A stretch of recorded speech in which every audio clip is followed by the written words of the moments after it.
Welcome back to Gaming Top Down. My name's David, and today we're going to be taking a look at the White Castle, a very popular game from Devere Games. This is a dice drafting game where you're trying to do the most with your 9 turns as you can to have really combo-filled turns. Let's hop over to the table. I'll show you how I store it in the box, how it plays, go through my review steps, and then we'll come back for my final verdict.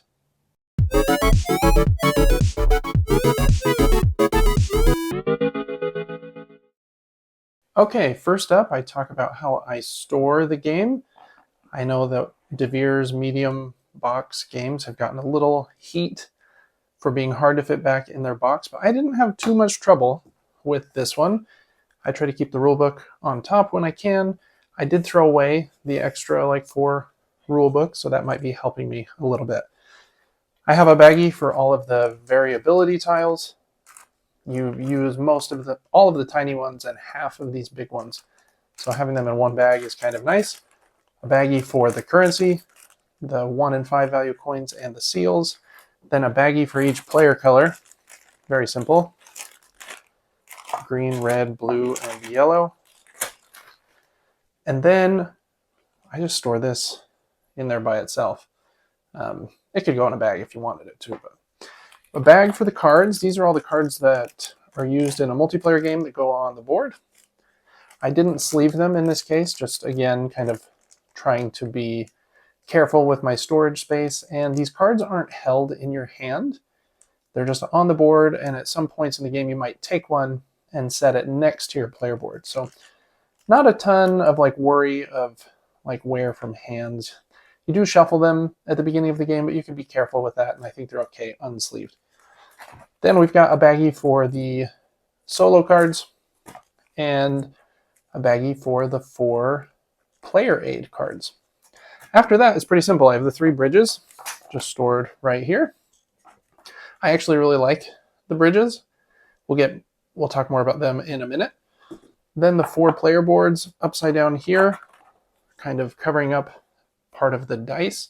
I just leave the dice in there unbaggied so that I didn't waste that bottom space. So yeah, 4 player boards, and then just the dice and the main board there in the bottom. So yeah, I really think it is a pretty simple and easy game to store. As for my favorite component that I always go over in this game, I've got to give a shout out to the really cool meeples that you have in the game. In this game, you are placing courtiers in the castle. Kind of have this cool traditional Japanese kind of, I don't know what that's called, outfit on. Then you have your gardeners that have this cool looking rake or shovel. And then last up are your warriors, or I always call them samurai, but you can call them what you like. And so those 3 meeple types go on your player board, and you'll be trying to place them in and around the White Castle. So those are my favorite pieces in this game. But some of the other pieces are great. The dice and the bridges, helping you remember which dice you can take. This kind of unnecessary but cool big round tracker. There's some fun pieces in this small box. All right, I'm going to set the game up here, and then we will come back and I will tell you a bit about how it plays.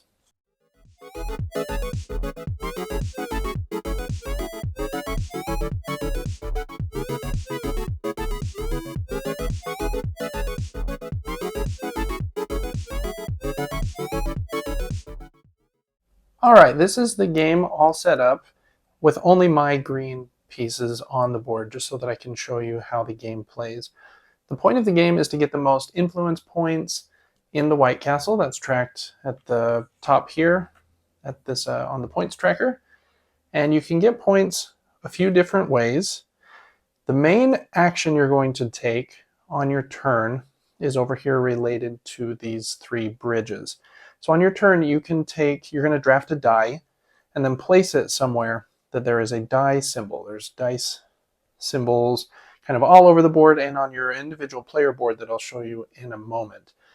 You are restricted in the dice you can take. You can only take the die on the left side or the low side of the bridge, or the right high side of the bridge. And if you take the die on the left side, you get this lantern bonus for taking a lower, less powerful die.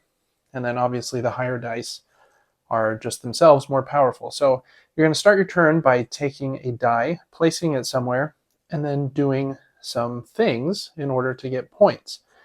At the end of the game, you're going to get points for anything with these yellow fan symbols. So you're going to get points for getting your passage of time track up as far as you can. If you can get up here, you can get a lot of points from that. You're going to get points from placing your 3 meeple types out in the castle, which we'll talk about in a minute. And then you might get some points during the game, but most of the points that you score in this game will be end game points. So I'm going to scoot this board up just a little bit so you can see my player board as well. Now I think you can see that and still see the majority of the board. Let me scoot it back down just a tiny bit. Okay, that's probably enough right here. Okay, so you can see my player board as well has 3 different places for dice. They take a strength 6 die though.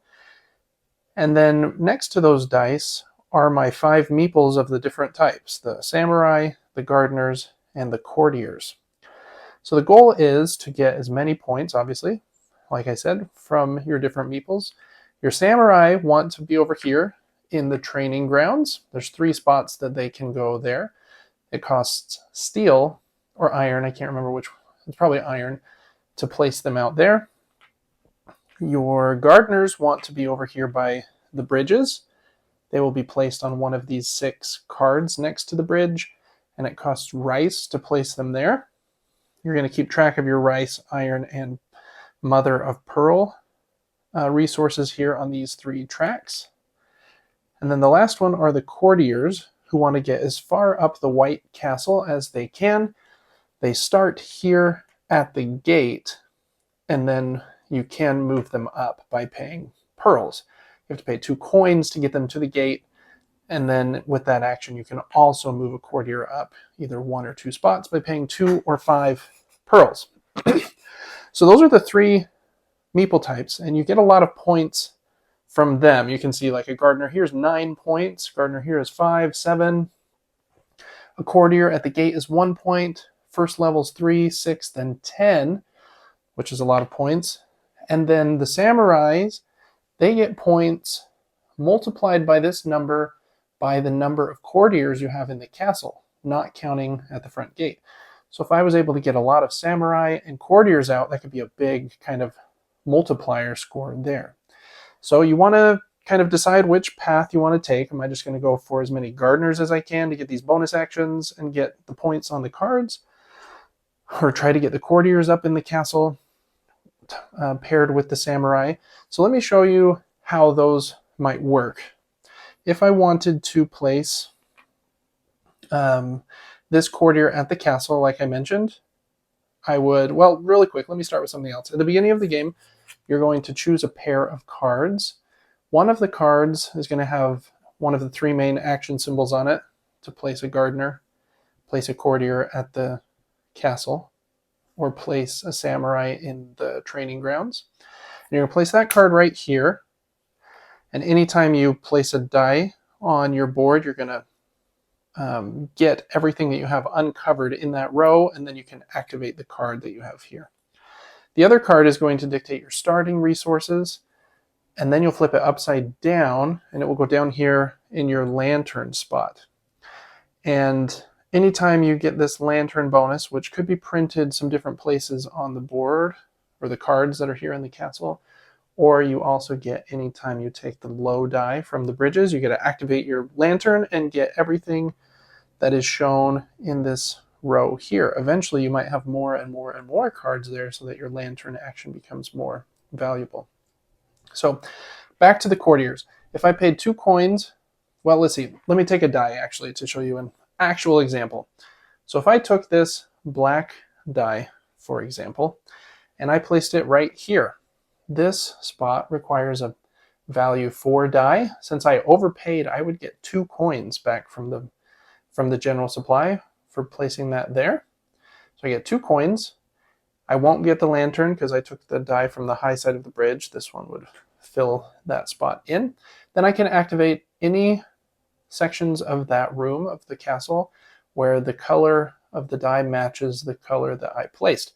So I could do the black symbol here, which is to place a courtier in the castle. So paying the 2 coins, that maybe even those 2 coins that I earned from placing the 6 there, I could place the courtier here. And let's pretend I did have a couple of pearls. I could spend those to move him up 1 level in the castle. I could choose any of these rooms, but let's just choose this one, for example. When you move them up to a room, you also get the card in the room. So I would take this card, and it will replace the card that I have here, which will go face down here, making my lantern action more powerful. And then this card will go here. I immediately get one of the white actions on it, so I could get 1 space on that passage of time track, or I could get 2 rice resources. Let's take those. So that would have been my turn to place that black die and activate that action. That was a pretty solid turn in order to get a courtier in the castle, move him up, and get a new card. But really the crux of this game is trying to combo as many things together as you can so that you can have some really monster turns. The other resource in the game that I haven't mentioned are these red flower seals, of which you can hold up to 5. They can at any time be converted, 2 of them for 1 of any resource, or 1 of them for a coin. So they help you with flexibility for paying for things when you don't quite have enough of the resource or money that you need. Okay, so that was placing a courtier. Let's say on a later turn I took, let's say I had that many iron. Let's say I took this, what do I want to take? I'm going to take the black die again, but I'm going to take the low one. Since I take the low one, I'm going to place it here. This spot requires a value 3 die, so I don't make or pay any coins. Then before I activate the rooms, I get to activate my lantern for taking the low die. So I would get a rice and a movement up on the passage of time track. And then I can activate both of these rooms because they're both the black color. So I would get a seal and a point. So I'd be get a move up on the point track. And then I could use that seal, or a seal I already had, to, again, place a courtier in the castle. And then I could take that same kind of flow that I did before. 2 coins to put a courtier in. And then I could either move him up, or I could move the courtier that I already have in the castle up a level, or pay 5 pearls to maybe move him all the way up here, because he'll get 10 points at the end of the game for being there. If you reach the top and there's an open spot here, you also get a bonus. So let's say I placed him right here for the 2 seal bonus, plus I get to activate my lantern again, so I get another rice and another movement up on the passage of time track. So you can see it kind of gets pretty combo-y, and that wasn't even a super combo-y turn. Let's see if I can make a better one. Okay, let's say on my next turn, let's move this die over, because this 4 would slide down. On my next turn, I want to, let's see, I'm going to take this orange 5, and I'm going to place it down here. These spots require a 5 strength die, but they let you do either the action on the right or left of them. So let's say I went right here, and I'm going to place a samurai in the training grounds. So to do that, I'd take a samurai, and I can choose any of these 3 training grounds. They just have different iron costs. So I'm going to place right here, for example. Well, let's go here. Let's pretend I had 5 iron. By going here, I could pay my 5 iron to place him there. Then I get to do these bonuses immediately. The bonus listed here is to visit the well. The well will always give you a seal plus whatever tokens are here. So I'd get a seal, a coin, and an iron back for doing that. Then I'd get to activate this one, which is to place another samurai. So I could take this one, and I just got an iron from the well, so I could place him here, for example, using that 1 iron and I'd get 2 seals immediately for doing so. If I had somehow found a way to get 3 iron back, or had used some seals to convert into one of any resource, I could have placed him here, which would let me then take a gardener action by paying rice to place a gardener out here. I have 4 rice on my board, so maybe I'd place him right here using that. And then that bonus immediately lets me pay 3 coins to place a courtier in the castle. So assuming I had the coins, I could then pay the 3 coins to take this action, pay 2 to place a courtier here, and then maybe I had a couple pearls and I move him up again here. Take this card, this one flips over, this one becomes my new one. I get to take one of these white actions immediately. So I'm going to take the rice and the lantern action. My lantern just got better, so I'm going to get another rice, passage of time track, and a coin. So you can see that turn, for example, I placed 2 samurai, a gardener, who then allowed me to place a courtier. That would have required quite a bit of resources and seals and money to do so, but that's an example of how your turns can get very combo-tastic, I guess is one way to say that. Yeah, so that's kind of the crux of the game. You're going to play over 3 rounds, and you only get 3 turns per round. At the end of the round, there will only be 3 dice in total left on the bridges. Any bridge that has a die left on it, any gardeners underneath that bridge can reactivate that bonus if they would like to.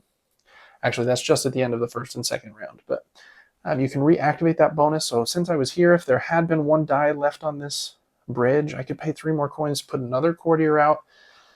So it's really about just comboing these turns into really cool things. And that feeling is really, really good. That is my favorite part of playing this game, is when you're able to pull off a turn like the one that I just kind of exampled, even though I kind of cheated a little bit with the resources and coins that I would have needed. But having a turn like that just feels really good. The downside to that is that it can be tricky to see those combos at first, but we'll talk more about that momentarily. At the end of the game, you're going to score points for how far you are on the track already. So slide this back down just for a minute. So you score points based on how far you are on the track already, how far you got on the passage of time track. Let's say I got to here, so I'd get 6 more points. And then you're going to score points for all of your clan members that you have in and around the castle. So you're going to get points for your gardeners based on the point values here. You're going to get points for your courtiers based on the point values here. And then you're going to get points for your samurais. In this example, let's say I had this samurai here. He gives me 1 point for every courtier in the castle, and he gives me 2 points for every courtier in the castle. So that's 3 points multiplied by 2 courtiers that I have in the castle. So those samurai would earn me 6 points. So yeah, I found that there are quite a few strategies that you can employ, kind of focusing on one, kind of the combination of the samurai and the courtiers, or just focusing heavily on the gardeners. And whoever has the most points at the end of the game, obviously, will be the winner, with the ties broken by who is farthest up on the passage of time track. Okay, so let's get into my review. As usual, I use the David's framework in my reviews, and the first letter in that is D for duration. This game says 80 minutes on the box, and I think that is fairly accurate. I think that the first time you play, it might take a little bit longer, and I think this is one of the things. I don't think it's really a negative to the game, but it is something to know going in, that being able to spot and see, okay, if I take this die and place it here, I'm going to need 2 pearls in order to move the courtier up, who's going to get me a card, and that card will let me place a samurai. But to place the samurai, I need at least 1 iron, and he might make it so I can place a gardener, and to place him I'm going to need this much rice.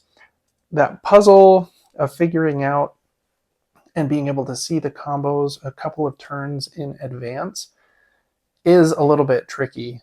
And I think after you've played the game 2 or 3 times, they start to pop out to you more, and then the game becomes more fulfilling in my opinion. But kind of coming back to the duration, I think the duration is really good. After you know the game and you can probably play a 2-player game in like an hour, 3-player game and 4-player game at 80 to 90 minutes, like the box says. I think it's a good time frame for this game. Next up is aesthetic. I think the game looks great, kind of fitting with DeVire's line of games here. It looks super solid. The production is, pretty high. I think the meeples are awesome. It has a nice big round tracker. The heron pieces here to track turn order are also very awesome. And even just the dice are chunky, and those bridges, while not really necessary, you can just place them on the bridge below here. They do look nice out there. It's kind of a fun little visual way to see which dice you can take, as it being the ones that are lower and on the edges. So I think the aesthetics and the quality are very high here. I do wish the cards were maybe a little higher quality, but again, like I mentioned earlier, you don't really hold them in your hands a lot. You'll take one, place it on your board, flip that one over underneath your or by your lantern. So yeah, I think the aesthetics are just right for this game. Next up is variability, and I've actually found that this is pretty high as well. The way that these dice tokens here come out to dictate which colors are powerful in which rooms makes a huge difference. So black in this room being able to do 2 things, and white in this room being able to do 2 things, those dice would probably go first in a round in this game, assuming that the cards there are pretty solid as well. But being able to do 2 actions with a single die makes a big difference. And since all of those are, variable, the only rule is you can't have a room with just a single color. So there has to be at least 2 colors in a room when you're placing those out. So that makes a really big difference, actually. And then the last 2 are flipped upside down to go down here in the well. And anytime you place a die in the well, you're going to make a lot of money, basically the difference between your die and 1. And then you're always going to get stuff. And there's a lot of different things on the back. That's one of any resource listed there. So the well is always different from game to game as well. And these cards being different, and the cards in the rooms.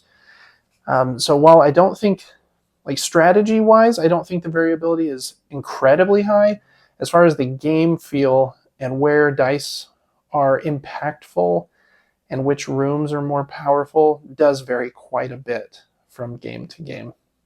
As far as kind of the variability with the strategy, I have found, some players be very successful just by focusing a lot on the gardeners and just getting all 5 of them out. That could be quite a few points, 9, 5, 7, 5, and 3.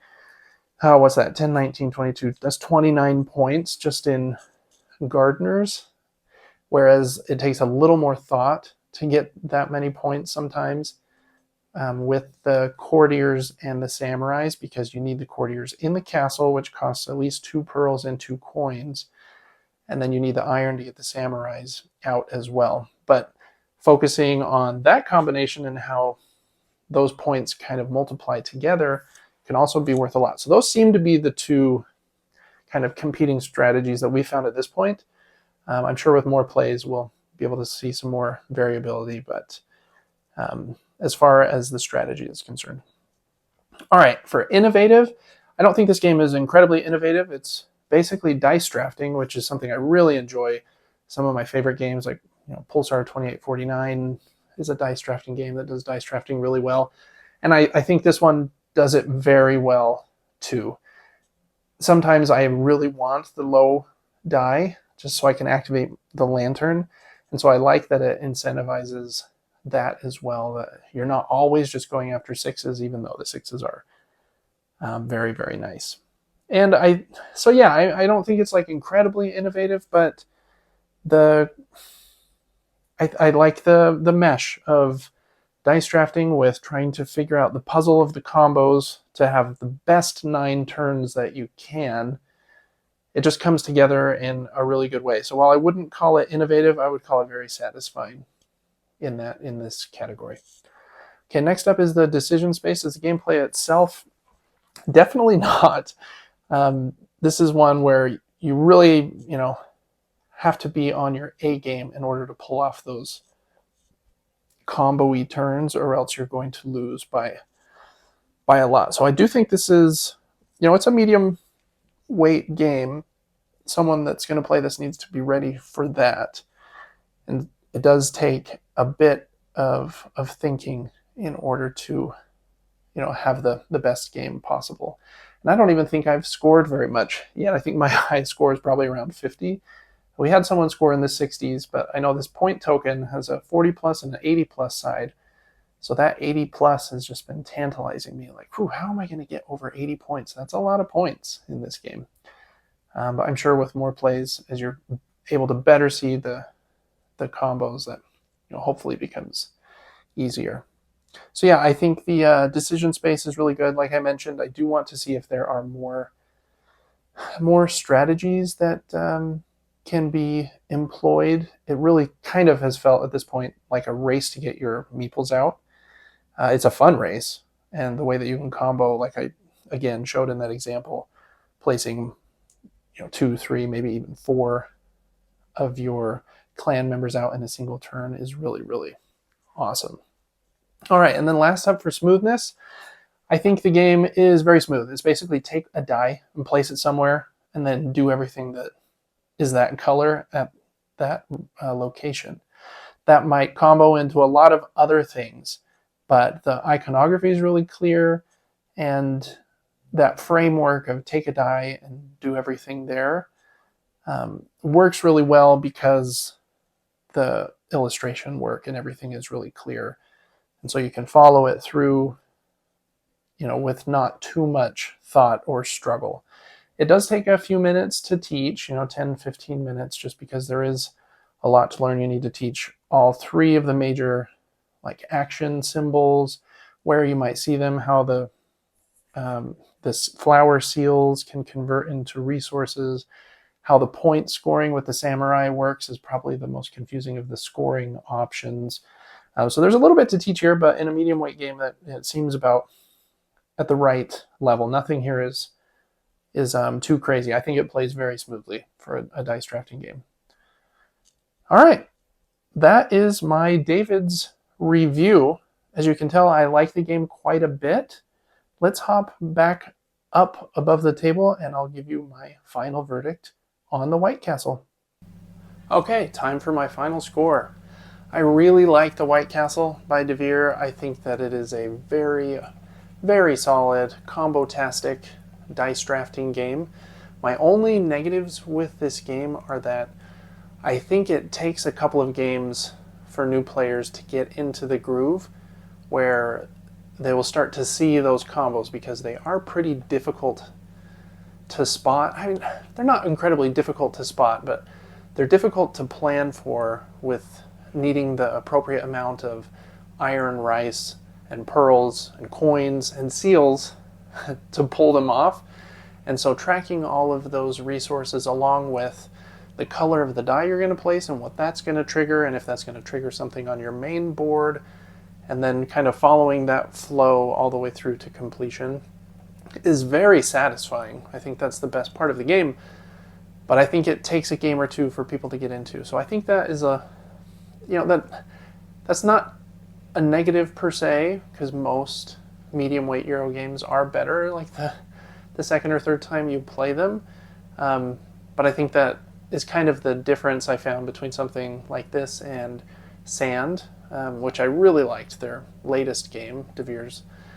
And I felt like it clicked better with people even in their first play after the teach. So just a minor gripe, but I do really like Devere. I like the White Castle.